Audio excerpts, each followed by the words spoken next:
Caitlin Clark PE. Is this the first Caitlin Clark exclusive Nike commercial since she's entered the WNBA? The drama surrounding Caitlin Clark's return wasn't just another game. It was a statement, a spectacle, a reminder of the electricity she brings every time she steps onto the hardwood. After being sidelined, her Indiana Fever squad was treading water at a shaky 4-5.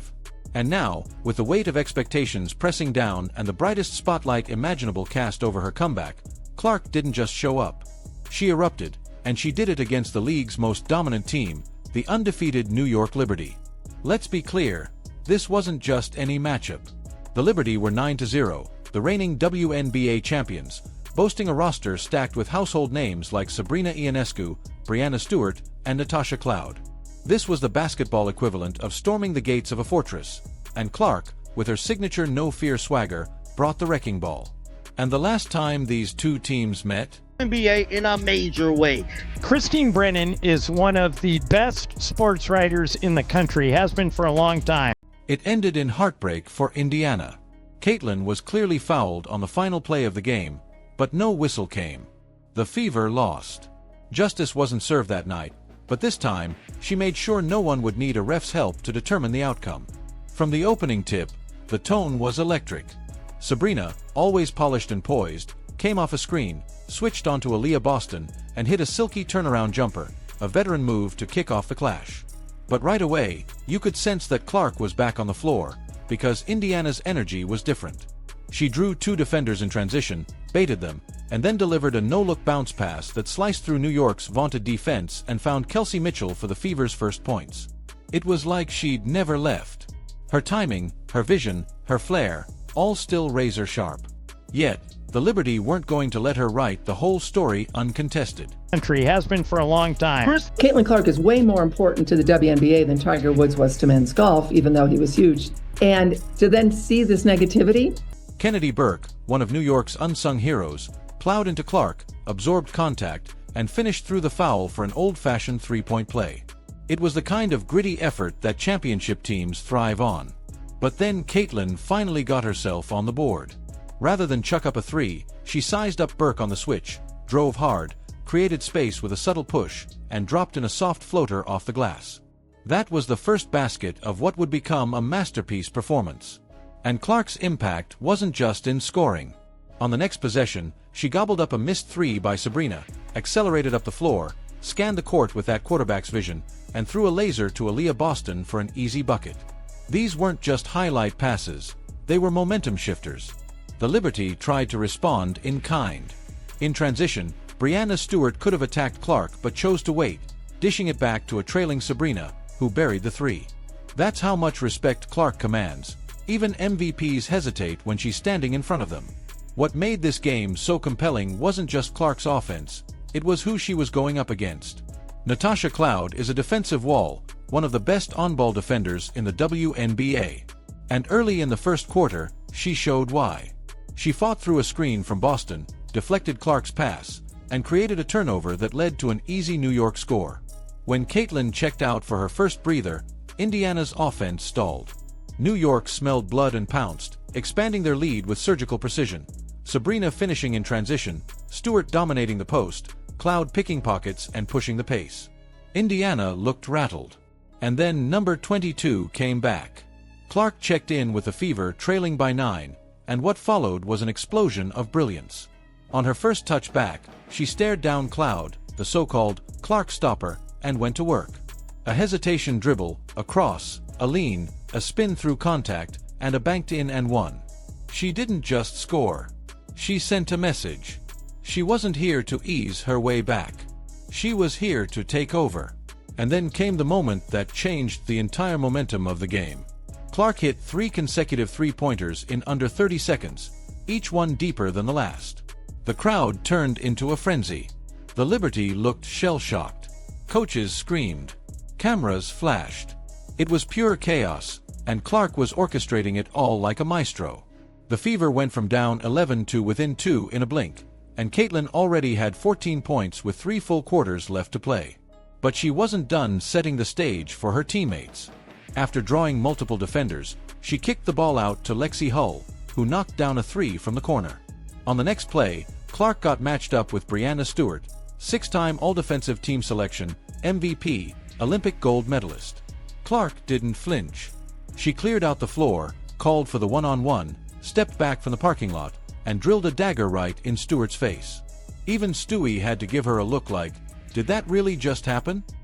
But even gravity has limits, and the Liberty weren't going to let Clark and the Fever run away with it. Stewart and Sabrina tightened up, punishing Indiana for every mistake. Great ball movement swung the ball to Stewie on the wing, where she drove past Clark and banked one in over Boston. Sabrina played magician, faking out defenders and hitting her signature floater. The Liberty clawed their way back and even reclaimed the lead. Still, Clark was relentless. She blew by defenders, pulled up on a dime, created for her teammates, and sent back the pressure with poise. Every time New York made a run, she responded. And when she wasn't scoring, she was drawing the defense and dishing dimes. Her gravity pulled defenders like a black hole, opening clean looks for shooters like Lexi Hull and Sydney Colson. Suddenly, the Fever were raining threes from everywhere. Dantas, Colson, Hull, and New York was left scrambling. And it wasn't just Clark's show anymore. Aaliyah Boston, quiet in the first half, finally came alive in the third. She muscled her way inside, bullied defenders, faked left and drove right for big buckets. Mitchell, too, continued to shred the Liberty's perimeter defense. She hit pull-ups, runners, and snatched Cloud's ankles with a snatchback three that sent the fieldhouse into hysteria. The Fever went on a massive 17-0 run, and when Clark pulled up and hit another three in transition, the roof nearly blew off the building. The Liberty, stunned, looked to their leaders. Stewart tried to steady the ship, scoring in the mid-range and getting to the line. Sabrina buried a long three before the end of the third to cut the lead, but the Fever weren't backing down. Even without Clark on the floor, Indiana kept the foot on the gas. Colson faked out defenders, Dantas hit another top-of-the-key three, and Hull kept dropping catch-and-shoot bombs. The Liberty couldn't keep up. By the time the fourth quarter rolled around, it was a war of attrition. Clark versus Sabrina. Mitchell versus Cloud. Boston versus Stewie. Every bucket was a duel. Every possession a chess match. Sabrina drove baseline and scored over Clark. Then Johannes went to work with a silky runner. The Liberty went on a 14-2 run of their own and cut the Fever's lead down to 4. It felt like momentum was swinging again, until the Fever slammed the door shut.